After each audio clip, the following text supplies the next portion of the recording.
이 책을 보니까 이제 분노하고 분석하는 것까지 다 하는데 책들이 그 다음에 어떻게 하면 해법을 마련해 볼까에 네. 대한 고민들이 담겨 있는 것 같아요. 그런 해법들을 모색하기까지 고민들이 많으셨을 것 같아요. 제일 처음에 이 작업 시작해서 이거 생각 못 해본 거다라고 하는 첫 충격을 받은 게 어떤 이제 여성 직원이 자기 팀장이 너무 싫다는 거예요. 그래서 이제 뭐가 싫으시냐고 이제 물어보니까 뭐 생각하면 뭐 무슨 감정적이거나 내지는 무슨 뭐 이런 거일 것 같은데 외부 사람들하고 같이 회의를 할 때 자기 팀장이 자기들을 우리 애들이라고 부른다는 거예요. 아. 나이 차도 얼마 안 나는데. 근데 때같이 얘야. 근데 그거를 생각해 보니까 그게 되게 자연스러운 용어였는데 저도 그게 회사를 그만둘 정도의 그런 이유가 될 거라 생각 안 해봤는데 거기서부터 뭐 생겨난 이제 모멸감 같은 게 이제 이게 쭉 번져서 그러니까 우리는 이를테면 서로 가족이고 공동체로 생각하는 게 당연할 수 있지만 지금 20, 30대한테는 너도 돈 벌러 왔고 나도 돈 벌러 왔고 그러니까 애들이라고 하지 마.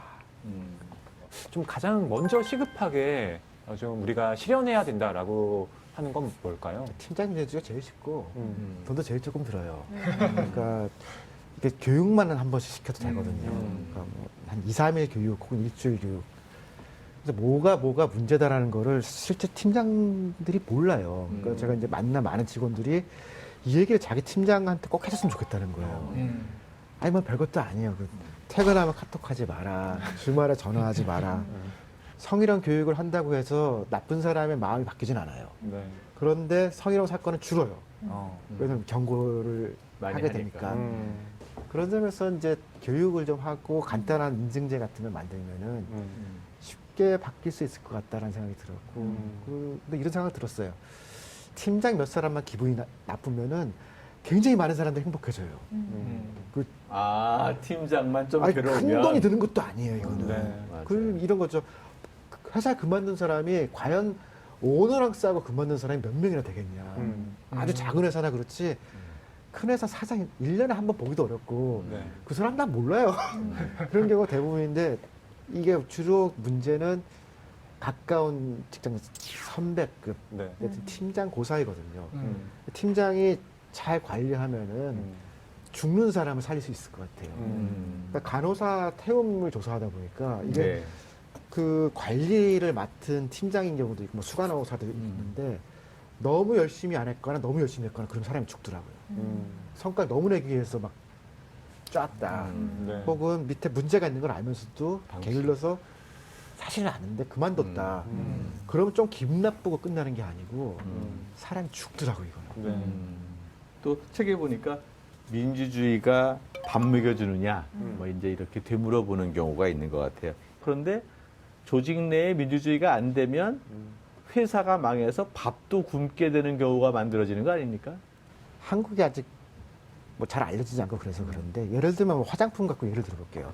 화장품 회사인데 이렇게 라벨링이 붙잖아요. 네. 근데 거기에 우리는 직장 민주주의 하는 회사라고 이렇게 써 있잖아요. 아마 20, 30대 여성들이 같은 돈이면 더 살 거예요. 왜냐면 이게 페어 트레이드나 뭐 우리가 커피나 맞아요, 이런 맞아요. 것도 그렇죠. 비슷한 거면 조금 공정시장 이런 거 하고 싶어 하는 것들 비슷한 것처럼 저기는 직원들 안 괴롭힌대. 그럼 그걸 사기 시작하잖아요.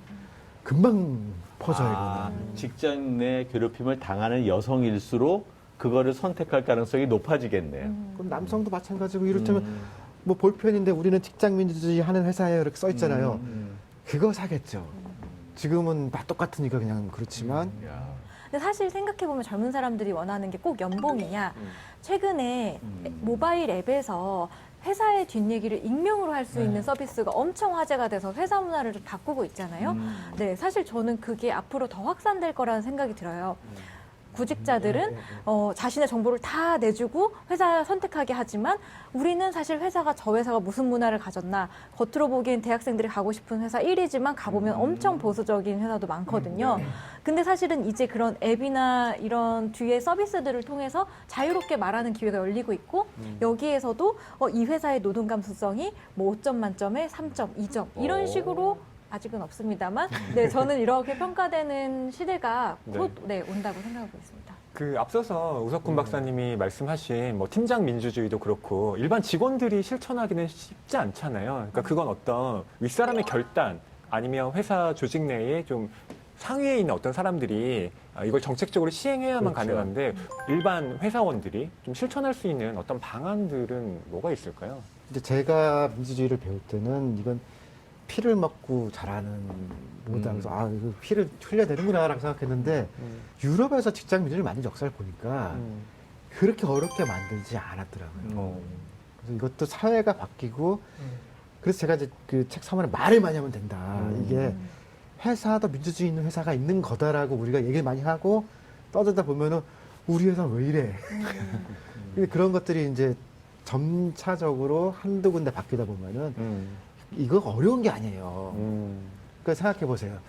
그 성희롱 교육이나 이런 게 3년 전에는 이걸 어떻게 다 하냐. 예. 그 일부 남자 직원들은 그 교육받고 불쾌하다고 막 항의했거든요. 지금은 다 해요, 그냥. 그리고 오히려 안 시키면 불안해 하거든요. 그래서 이거가 이렇게 어렵거나 그런 건 아닙니다. 저도 대학 내에서 보면 대나무 숲 뭐 이런데 강의 평가 익명으로 올리고 교수들 뭐 한 것들 얘기하고 맨 처음에 되게 불쾌해하고 뭐 그런 게 다 있어 신경 안 쓰고 이러거든요. 근데 그게 문화화되면 아 거기에 잘못 올라가면 자기가 큰 불이익을 받고 심지어는 학교를 떠날 수도 있겠다라는 생각을 갖게 되면 자연적으로 문화가 바뀌고 그 문화 바뀌는 게 불과 몇 년 만에 아주 크게 바뀌더라고요. 그래서 젠더 문제나 조직의 문제, 회사의 문제도 저는 우석훈 박사님이 이런 책 쓰고 하다 보면 몇 년 내에 큰 변화를 가져올 수 있겠다 생각도 가져요. 이 책을 읽으면서 또 한 가지 생각을 하게 된 게 네. 그 민주주의라는 말은 평등에 등치되는 말이고 직장이라고 하는 건 먹고 사는 것. 그러니까 내가 이 조직에서 뭔가 내 노동을 바쳐서 그걸 이제 돈으로 바꾸는 그런 공간인데 국가는 그냥 우리가 대통령을 뭐 탄핵시킨 경험도 있고 바꿀 수 있는데 오너를 바꾸긴 어려우니까요. 그런 점에서 어떻게 이 오너 민주주의는 또 실천돼야 될까? 일단 지금의 감사제나 사회이사제나 오너의 전횡을 하시는 브레이크들이 안 움직이게 돼 있어요. 그러니까 내부에 사실은 좀 적절한 브레이크들이 있거든요. 외부에도 일단 스튜어드 코드라고 연기금 같은 데서 이상한 데로 갈 때 조금씩 제어하고 그렇게 하면서 그걸 표준화시켜서 이 정도는 하자.